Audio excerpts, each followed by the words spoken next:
Kulam, I'm Chevy from Simply Talk Hebrew. I'm super excited for this special episode because we're talking about one of my favorite topics about Hebrew.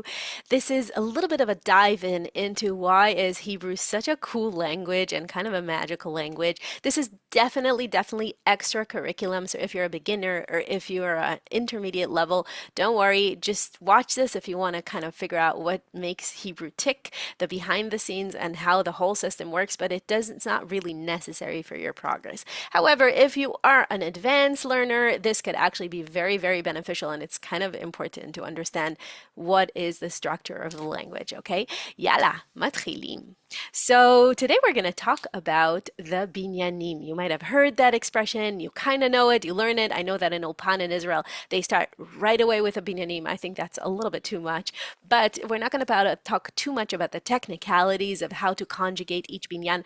We're going to talk about the fun part. The fun part is the personality of each binyan and how they relate to each other and how they create this beautiful microcosmos of words that are floating together, interact with each other in a very special way. Okay, so what are binyanim? Okay, what are binyanim? Binyanim is a special system of patterns, okay, specifically of verbs, okay? So every verb can fall into a certain pattern. We have seven of them, seven families. Let's just call them families from now on, okay? And each word belongs to a certain family. How do we know which family does each word belong to? It's very simple. We take the word, let's say lalechet, to walk, okay? We conjugate it, we say past tense, okay, and him, okay? He walked yesterday, okay? So it needs to be past tense, and we're talking about that guy, him. בסדר? So yesterday he walked, אתמול הוא halach, okay? So you could already hear that אתמול הוא halach, it is okay? And then in the end there is a consonant. So any word that falls into that pattern of yesterday, him in the past, is going to be part of this binyan. This binyan is called Hitpa'el, okay? So I'm going to start with this binyan because it's the most basic one, and we have so many basic verbs in this binyan. It doesn't have a very interesting personality. It's kind of basic. It's kind of like, think about it as the trunk of everything, you know, everything stands on it. It's a lot of important verbs. So let's think about a few verbs that belong to this binyan. The first one is halach, we already mentioned. How do we say he thought? Hu chashav, okay? You could hear how it sounds the same. Chashav. How do you say he traveled? Hu nasa, okay? He ate, hu achal, he drank, hu shata, you hear it's very basic words. He wrote, hu katav, he remembered, hu zachar. Okay, so we got the picture. All these belong to the same binyan. Many verbs. How do you know? Why is it specifically this verb? No serious reason. It's just a normal verb, and we could rely on it always to deliver these hardcore normal verbs. Okay, then we have the second binyan. The second binyan is also kind of a basic binyan, normal verbs, also pretty basic, and this is Hif'il. It means that the verbs, when you talk about him in the past, they're going to sound like okay? So, for example, let's think about a very simple one. He, yesterday, right? We need to go to him yesterday. Yesterday, he cooked, okay? Hu bishel, okay? So, any kind of word that in the past tense is going to be ef when we talk about him is going to be part of this Hif'il binyan. Okay, so let's think of a few words. We said already hu bishel, he cooked. We could also say he finished, hu siyem, okay? We could also say he paid, hu shilem, okay? You could also say the very common one, he spoke, hu diber, okay? Many verbs. This binyan starts being a little bit more interesting, okay? Why? Because we have two very cool things that happen in this binyan, okay? The first one is that words that are onomatopoeias, okay? Any kind of onomatopoeia in Hebrew tends to generate itself into this binyan, into this pattern. Why? That's how it happens in Hebrew. So for example, if I want to say he mumbled, I say hu milmel. Okay, that's an onomatopoeia. Blah, blah, blah, blah, blah, blah, blah. Okay, he mumbled. Hu milmel. Okay, in Hebrew, he rang like the phone, or he rang a bell. We say hu tziltzel. Okay, that's also very, very interesting because you see how words sound a little different in every language. So in Hebrew, the sound of a ring is a tzl, tzl, tzl. Okay, hu tziltzel. Another really beautiful one, a murmur. He murmured is, or to whisper softly, we say hu lichshesh. Lichshesh. You could really hear the whisper. Hu lichshesh. A buzz, which in English in itself is onomatopoeia, has a completely different onomatopoeia in Hebrew. We say hu zimzem. Okay, so think about like a bee or something like that, or maybe a fly. Zm, zm, zm. You could really, really hear it. Hu zimzem. Okay, we have many, many, many. I'll give another one. He rustled, like the sound that leaves make. We say hu rishresh, rishresh. Also another one. When the stomach rumbles, or like maybe even a sound that a frog makes, we say hu kirker. It's also kind of an onomatopoeia. Okay, so that's a first very cool feature of this binyan, of this family of Hif'il. We have all these fantastic onomatopoeias, a really huge, huge amount of them. Another very cool feature is that when we have words that come into Hebrew from different languages, many of them come from English, but they definitely could come from any language, many times Arabic or even Yiddish or Persian or many languages. We tend to turn words into verbs, and if we turn them into verbs, they're usually going to be in this binyan PL, in this building, in this family. Why? That's how it is. So let's think about a word like fantasy. Fantasy in Hebrew, we say fantasia, okay? But we also have a verb, to fantasize. So yesterday he fantasized hu fintes, okay? Hu fintes. Okay, that sounds pretty normal. Okay, we say that also in English, but what about hu tilfen, okay? Tilfen, he made a phone call. Hu tilfen, or he faxed. We wanted to say that back in the day, so we said hu fixes, okay? What about he sent an SMS? We say hu simes. It's really, really funny, and we actually all use these words all the time. It's a really big part of Hebrew. Many times we already forget that they come from like a different language. We could also say the word he fabricated, hu fibrek, one of my favorite words. We could also say balagan. Balagan is a mess. Hu bilgen, he made a mess. And now, in the past few years, this becomes extremely popular. I think with many people in Tel Aviv working in high tech and having all these words that they use in high tech, it becomes more and more common in Hebrew, and people just make up verbs all the time. So the last ones I've heard like really recently in podcasts and stuff is hu gizlet, to gaslight. Okay, hu gizlet. Hu dilver, to deliver. Okay, he delivered. Hu dilver. And one of my favorite ones, hu refresh. He refreshed the page. We could also say hu infriend. He unfriended someone on Facebook. So really, this is like just an endless source of new words in Hebrew, and they all tend to come into this family, and we welcome them with happiness and open arms. So this is the second family. So we already have two. We have Pa'al, and then we have the second family, that's PL, and then we have the third family, and now things are getting a little bit more interesting, okay, personality-wise. So the third family is Hif'il. Okay, so as you can see in this beautiful picture of the menorah that took me a very long time to make with ChatGPT, apparently you can't really write Hebrew very well. So you could see that Hif'il is in the right side of the menorah together with Pa'al and PL. And that's no coincidence. The reason is because all of them are considered active verbs. Soon we're going to talk about the left side of the menorah, which are the passive verbs. That's very soon. So Hif'il in that way is just a normal, regular verb. But what's really special about Hif'il, almost always, there are some verbs that are just regular and just there, but almost all the verbs in Hif'il in this family are causative verbs. What are causative verbs? That means it's an action, it's a verb that denotes the fact that I am causing someone else to do an action. I think the best way to explain it is by examples. So the most simple example is, I can laugh, that's just an action, but I can make someone else laugh. That is a causative verb, okay? I cause, and we have a special verb for that, and that is in Hif'il. I could eat, okay, but I could feed. In English, feed is causative causative verb. I could feed someone else. That would be a causative verb. I could sit, but I could seat someone else. I could be like, hey, you should sit here, or I could literally seat him. So you understand? So that actually makes other people do the action. So what is so cool about, I'm really geeking out here, about this family? You basically take, most of the times it comes from pa'al, okay? So all these verbs that we've already mentioned, like he thought, hu chashav, hu halach, all these verbs in pa'al. You could take many of them and you take the roots, the three-letter root that is in it, and you plug it into hif'il, and suddenly it becomes a causative verb. What? That sounds completely nuts, and I'll explain it in a very simple way. So for example, to laugh, he laughed yesterday, hu tzachak. But he caused me to laugh. I'm taking tzachak.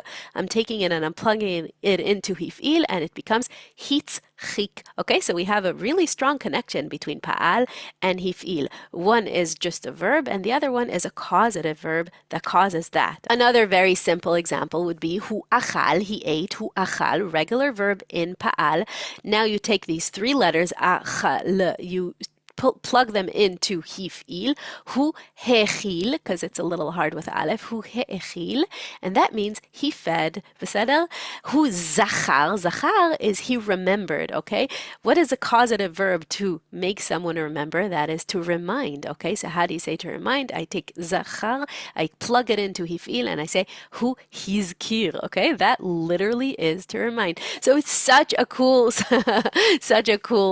family here, and you could really have so many verbs like that. I am going to say one interesting example that is actually not intuitive at all, and it kind of teaches you, and that's something that happens the more you know words, the more you find very interesting connections between the words, and especially if you understand the psychology of the families of the binyanim, so you kind of like understand what should be the connection. So for example, here we know that hif'il causes pa'al, okay? So I'll give you two very interesting verbs, and I want you to tell me what's the connection between them.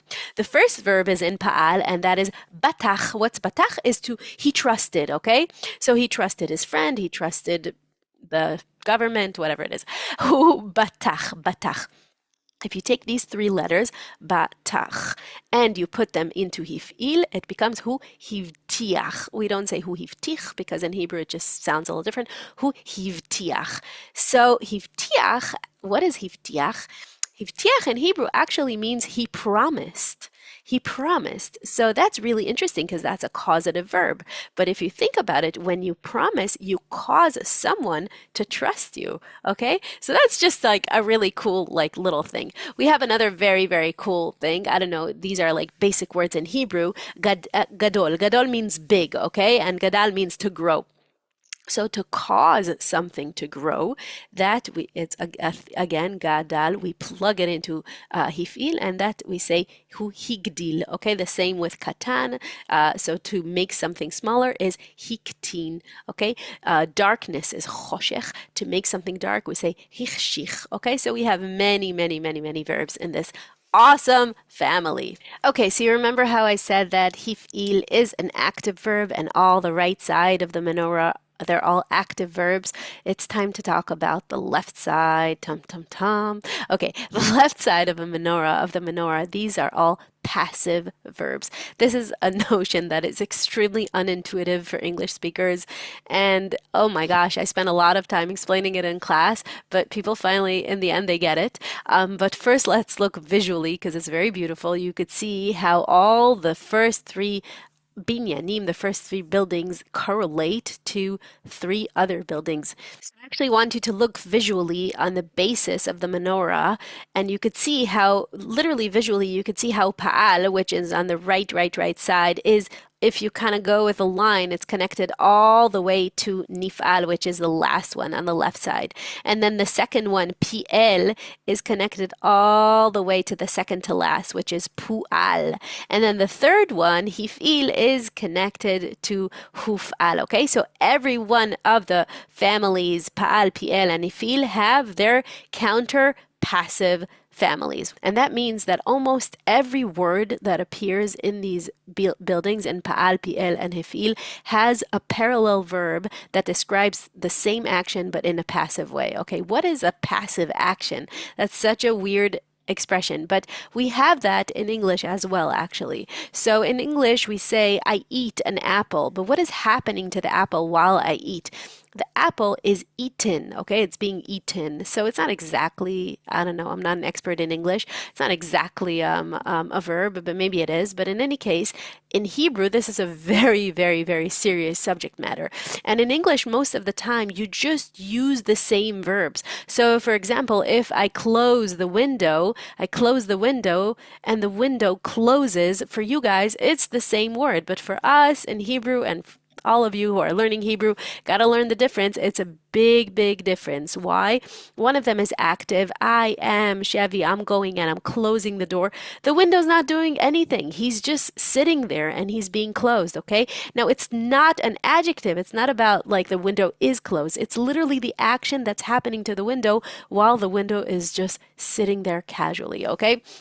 I have one verb that I usually use in class to explain this because I feel like it's a really good verb. I will take an example from Pa'al. Pa'al, okay, so he harmed me or he hurt me. He hurt me. We say that hu paga. Paga, paga. Paga means to harm or to hurt, okay? So hu paga. Okay, so imagine there is a person here. Here he is, and then there is one person who hurts the other person. Now you could see how the other person is completely passive. In English, you could say he is hurt or he gets hurt or something like that. Anyways, that's pretty much the same word. But in Hebrew, hu paga, vehu, this guy, hu nifga. Nifga, okay? So that is the last building, and you can see how beautifully Pa'al and Nif'al are connected, conjoined.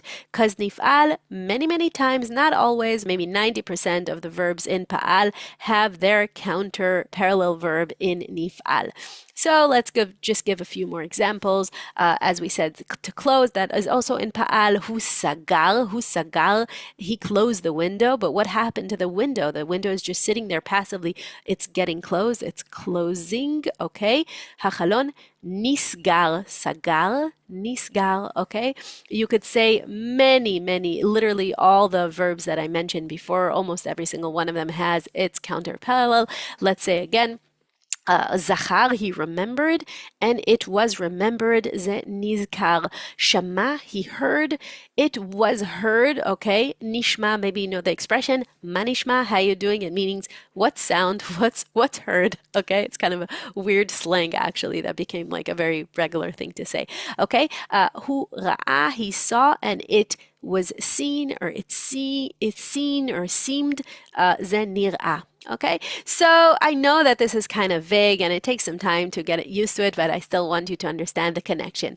Now, as you could see in the picture, the two other buildings, the two other binyanim have also their own counter buildings, and they also describe their passive. So, for example, he paid, hu shilem, but it was paid yesterday, hu ze shulam, okay? So you can see pu'al, from pi'el to pu'al. He cooked, hu bishel, okay, that is pi'el, and we plug these three letters into the pu'al family, and it becomes ze bushal, okay? So that means it was cooked, and it will be cooked tomorrow, and is being cooked right now. Again, this is a passive verb. And the last family that we just mentioned now is Hif'il. Also, Hif'il has parallel passive verbs. So, for example, if you say to surprise someone, that's another causative verb, okay? So he surprised me, hu hiftia, but I was surprised, or he was surprised. We say hu hufta, okay? Huf'al is the building that goes together with Hif'il. How cool is that? Okay, so now that we have both sides, we're getting to the hardest one of all. No, I'm just joking. It's not so difficult, but it kind of could be confusing. And that is the center of everything. And these are verbs that are not active, nor are they passive. They are reflexive. Now, we're getting into the center of everything. And now this is when things are getting a little bit more complicated. So brace yourself. The fourth binyan, the fourth family is Hitpa'el, Hitpa'el. Okay, so these are words that many of them are just like kind of random words, like he called, hu hitkasher. Okay, that's how they sound when we're talking about him in the past. Hu hitkasher, he got confused. Hu hitbalbel, he got disappointed. Hu hitachzev, he got married. Hu hitchaten. Did you hear what I just did there? Did you hear that I said he got married, he got confused, you could even say he took a shower. Hu hitkaleach, okay? You could say he got divorced. Hu hitgaresh. What is all this got? This is called a reflexive verb, okay? A reflexive verb. And what does it mean? It means this is something that I do to myself. I shower myself. I take a shower, okay? So in English, we usually use got or take. In Hebrew, we just plug the root into this family and it's automatically reflexive. Almost all the verbs in this family are reflexive, but not all of them. So how do we know? It's kind of, this is the part where I don't want you to like try too hard, because we learn this in very advanced levels in my school and it's always a bit confusing, but still we could understand a little bit of the logic. Okay, so if I say a regular verb like he disappointed me, okay, that's just a verb. He disappointed me. So that is a regular verb, that is PL, and then I would say hu ichzev, that is the word, okay? But what if I want to talk about him getting disappointed, that already is a reflexive, and that will be in this family. So I would say hu hitachzev, ichzev, hitachzev. So similar.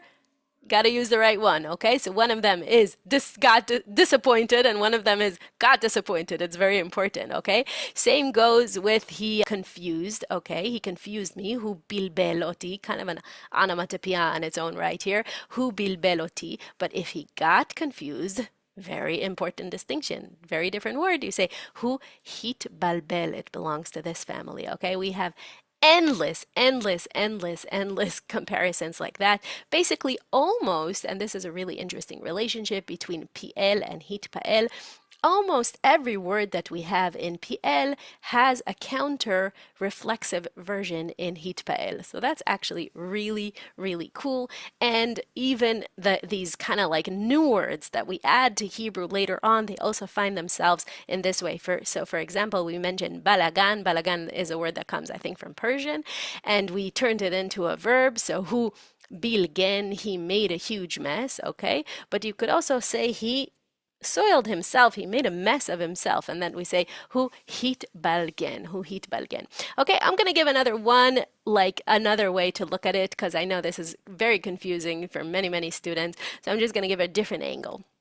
I'm going to start from Hitpa'el, and then I'm going to move to PL, and maybe that's going to make it a little bit easier.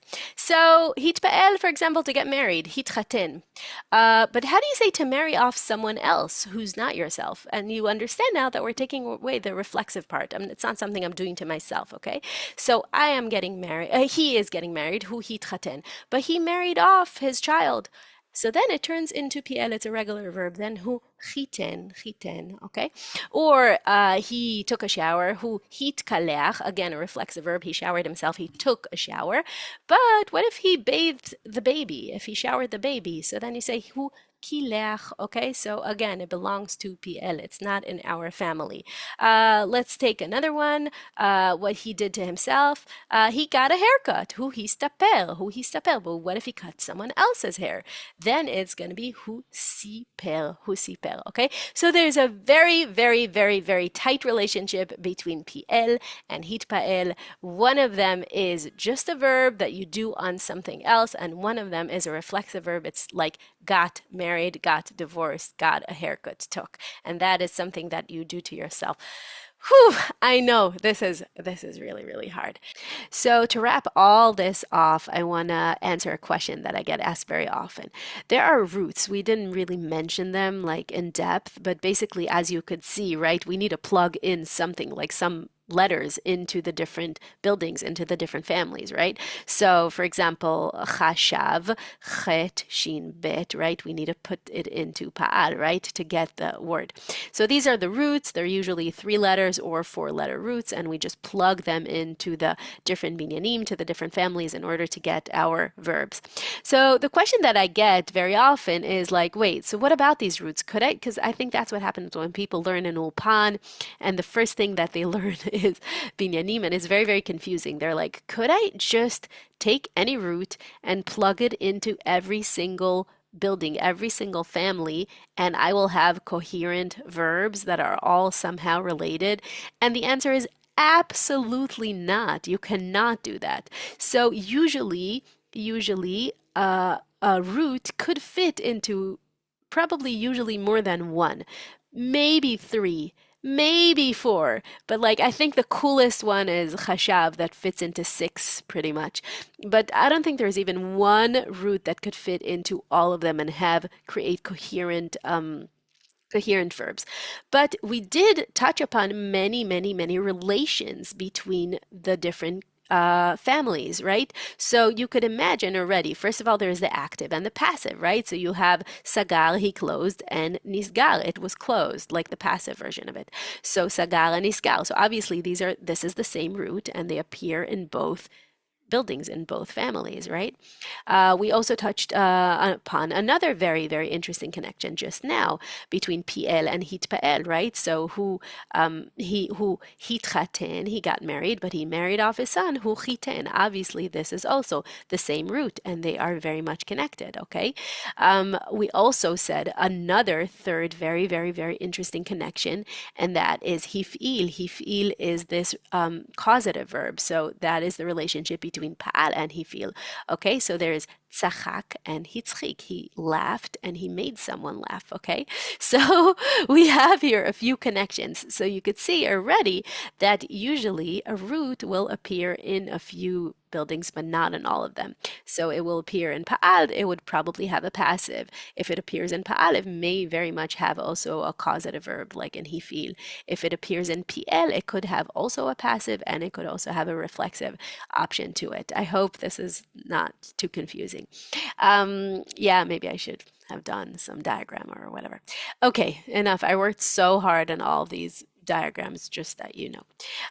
So I do want to, in order to flex a little bit, after this disclaimer, very, very important disclaimer, I do want to take the verb chashav, chetchin bet, the root, and I want to plug it into all the different binyanim and show you all the verbs that it creates, and it's kind of makes you think, okay? So let's take the letters chetchin bet and plug them into all our beautiful, beautiful, wonderful binyanim and families. Okay, so first of all, pa'al hu chashav, he thought, okay? Pi'el hu chishev, he calculated, okay? Hif'il hu hichshiv. Hichshiv is he made something important, like he thought something, he gave value to something, okay? The word chashuv means important. Hu chushav, we don't really have that. That's not a word, we don't say it. Hu ze chushav, it was calculated. That's the passive of calculating. And ze nechshav, it's the passive of chashav. It was thought of. That is very, very cool. Isn't it? Isn't it? Oh my God, I got so excited I forgot one of them. The middle one, Hitpa'el. Okay, so hitchashev, we could plug in the root as well, and hitchashev is to be considerate of others. And when you think about it as a reflexive verb of chishev, which is calculated, it's kind of interesting. The hitchashev means to get calculated.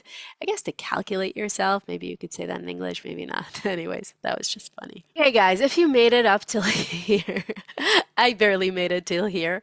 I want to ask you for a small favor. Because of the war, Google blocked many Israeli businesses because there was so much spamming and malicious attack on Israeli businesses. So Google just blocked them from appearing on Google Maps. And sometimes they would like appear, but half deleted, whatever. So our business obviously has the word Hebrew in it, so it automatically got blocked like within the first few days of the war. And that meant that no one could see our reviews, our lovely, lovely, wonderful reviews of all the students. And it also meant, and that really broke my heart, that all the reviews that were written throughout these 2 years just were deleted. So I was waiting for it to come back, and I was like, I'm sure they're saving these reviews somewhere, and when it will finally come back, they will appear. But no, luckily, Baruch Hashem, Google restored. Now you could see the reviews and everything, but all the reviews that were written in all this time were completely deleted. So that was very depressing. So I want to ask you guys for a favor. I'm going to put a link down below. If you could just go and write a few nice words or whatever you want to write, or just even do like the stars or whatever, that's going to be enough. Thank you so much. Thanks for keeping up till here. I'm very proud of you. Good job. Yeah. Bye bye everyone. Have a great week.